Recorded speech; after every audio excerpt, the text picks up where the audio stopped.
D'être à Bibliothèque Médicis. Jacques Attali, vous vous interrogez sur demain, qui gouvernera le monde? Le livre est publié chez Fayard. Quand demain? Demain, ça commence aujourd'hui, parce que tout ce qui conditionne notre avenir est évidemment déterminé à chaque seconde de notre vie. Et j'ai essayé en effet de dire qui gouvernera le monde dans les 30 prochaines années. Et alors, vous savez qui? Oui, on voit très bien apparaître les acteurs. Et pour le faire, j'ai voulu, comme je fais souvent dans mes livres, raconter l'histoire. Parce que je pense qu'on ne peut pas comprendre qui gouvernera le monde dans les 30 prochaines années sans comprendre qui ont été et pourquoi les maîtres du monde depuis 2000 ans. Alors, il y a eu, vous le dites, la foi, la force, le marché. Voilà. Et demain, ce sera qui? Et demain, ce sera encore pendant longtemps le marché et peut-être d'autres forces qui mettront en marche. Parce que ce qui est inévitable, ce qui est un fait, c'est que nous devenons tous des voisins très proches, que les nations ont de moins en moins de poids sur leur destin et qu'il va falloir penser à une organisation mondiale. Je pense que tout cela se terminera au mieux par un gouvernement mondial. Ça mettra très longtemps avant de surgir, évidemment démocratique, évidemment qui maîtrisera les forces financières qui pourraient le maîtriser, mais qu'il faut comprendre que tout au long de notre histoire, nous avons été vers ce mouvement-là, que ce mouvement s'est inscrit, et que si nous n'allons pas vers au moins une réglementation mondiale, chaque jour nous apprend que les catastrophes se produisent. Il y a eu une catastrophe financière parce qu'il n'y avait pas de réglementation mondiale. Il y a une catastrophe au Japon parce qu'il n'y a pas de réglementation mondiale sur le nucléaire. Il y a des catastrophes sur l'alimentaire parce qu'il n'y a pas de gestion mondiale des stocks alimentaires. Chaque jour nous apprend que toutes les catastrophes viennent de l'absence de règles mondiales. Et de livre en livre, c'est vrai, vous poursuivez ce rêve d'un gouvernement démocratique mondial. C'est pas un rêve. Mais est-ce que les hommes ne sont pas en train de s'en éloigner? Oui. Absolument. Et c'est exactement ce qui s'était passé à la fin du 19e siècle ou aussi à la fin du 18e. C'est en ça que l'histoire est très intéressante. À chaque fois, on a des gens qui rêvent à une unité planétaire qui devient nécessaire. Puis, il faut attendre la guerre pour que ça ait lieu. 1780, on rêve d'un gouvernement de l'Europe. Il faut attendre 1815 pour faire le concert des nations. 1907, 1908, on commence à rêver d'une société des nations. D'ailleurs, on l'appelle comme ça dès 1890. On ne la fait pas. Il y a une grande crispation, une fermeture du monde. Et on a la Première Guerre mondiale, puis la Deuxième Guerre mondiale. Et aujourd'hui, on est exactement dans la même situation qu'en 1907. Vous prophétisez des guerres? Oui.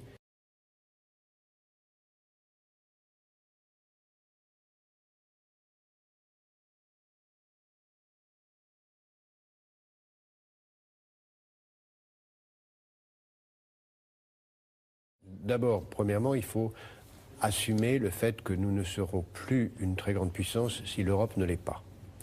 Et que donc la construction européenne est la clé du destin de chaque village français. Donc la première chose, c'est assumer cette dimension, ce projet européen, cette construction de la politique européenne. Deuxièmement, à l'échelle de la nation française, il faut assumer une chose qui est très difficile à dire et à admettre sans un scandale, c'est que la France, comme toute nation aujourd'hui, c'est un hôtel. Hein? Un hôtel. Un hôtel qui doit bien traiter ses employés, mais qui doit aussi être accueillant pour tous ses clients. Parce que sinon, les clients s'en iront. Les clients, c'est qui? C'est les investissements, c'est les talents, c'est les idées. Toutes les nations sont des hôtels aujourd'hui. Parce que le monde est dans un mouvement extraordinaire. Aujourd'hui, 200 millions de personnes... Il faut avoir les moyens d'être client. Parce qu'il y a les immigrés qui ont envie d'avoir une place, ils n'ont peut-être pas les moyens d'être des clients. Le problème n'est pas d'avoir des moyens d'être client. Le problème est d'être un hôtel attirant pour les gens de talent et les gens de qualité. Et aujourd'hui, il y a une immense concurrence mondiale des talents. Si on continue à dire dans notre pays des phrases aussi absurdes que les Français ne se sentent plus chez eux, la France est morte. Parce que la France ne peut pas être simplement réduite à ceux qui sont français. Elle doit attirer les talents. Si les États-Unis avaient dit il y a 50 ans, les Américains ne se sentent plus chez eux, l'Amérique serait morte. Parce qu'il n'y aurait eu ni Google, ni Apple, ni rien de ce qui a fait la puissance américaine. Nous ne sommes une nation puissante que nous sommes capables d'attirer les talents et non pas de nous fermer aux talents. Et donc la force, à la générosité, c'est pas du tout de la générosité, c'est de l'intérêt bien compris. L'intérêt bien compris.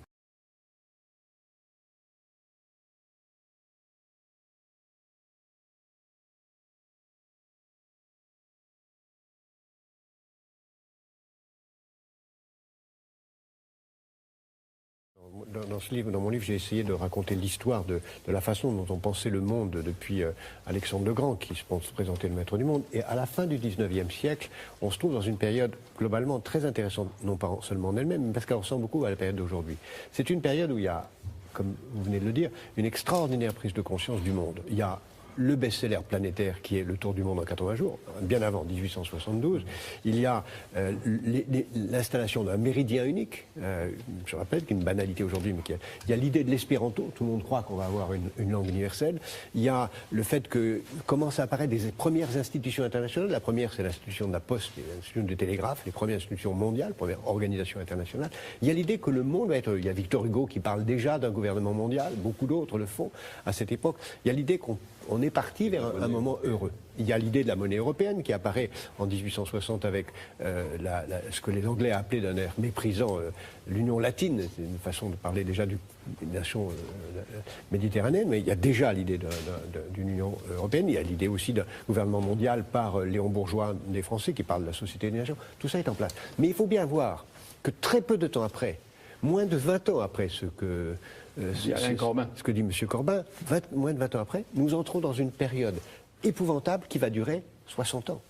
Puisque nous entrons dans la crise mondiale de 1907, 1893 ça commence en fait, la crise mondiale, 1893, début du protectionnisme, crise financière, terrorisme, on appelle ça du nihilisme, peur de la mondialisation, protectionnisme, 1907, Première Guerre mondiale, fascisme, communisme, nazisme, Seconde Guerre mondiale. Et donc, il ne faut pas exclure que nous sommes aujourd'hui, alors qu'à cette époque, tout était en place pour avoir la curiosité, le désir du monde. Les instruments pour apprendre. Tout était en place pour apprendre et pour voir le monde. On nous a toujours dit que l'histoire ne se répète pas, c'est comme une farce. Non, elle se répète. Elle peut se répéter en pire. Et là, nous sommes exactement au même croisement. Nous avons une nouvelle...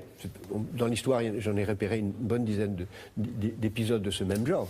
C'est pas seulement en 1900, il y en a eu bien d'autres avant, où nous sommes en phase avec l'idée de enfin accepter l'autre, enfin s'ouvrir, enfin profiter de l'immense potentialité. Et ces gens-là l'espéraient.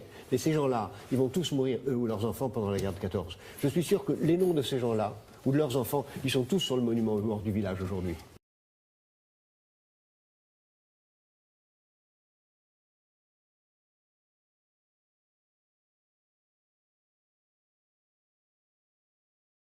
Et aujourd'hui, je pense que ce dont ce pays manque, c'est évidemment d'une augmentation significative des impôts, parce qu'on ne pourra pas s'en tirer sans augmenter les impôts.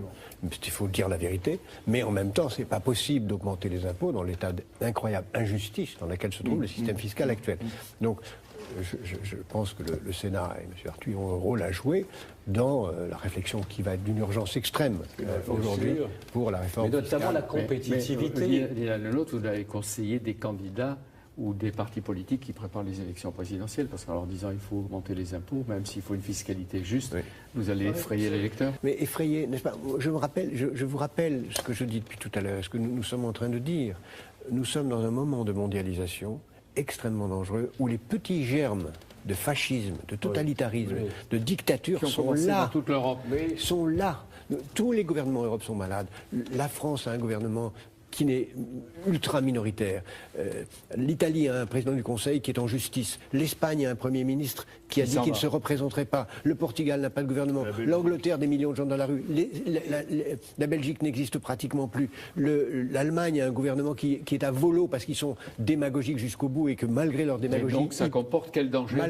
Quel danger? Ça comporte un danger évident d'appel à l'homme fort. Bien sûr. Il y aura un appel à l'homme fort, l'homme ou la femme forte. N'oubliez pas que quand l'instituteur de M. Corbin parle, personne ne pense que 20 ans plus tard, l'Europe sera couverte de dictature. De Mussolini, Hitler, Staline... Voilà, ils sont tous là en germe. Eh bien, aujourd'hui, ils le sont aussi. Si on n'est pas capable de penser les fantastiques chances de la globalisation, de l'ouverture, de la générosité, de l'altruisme, de l'intérêt à l'autre, de l'intérêt rationnel à l'autre, nous courons au retour des dictatures.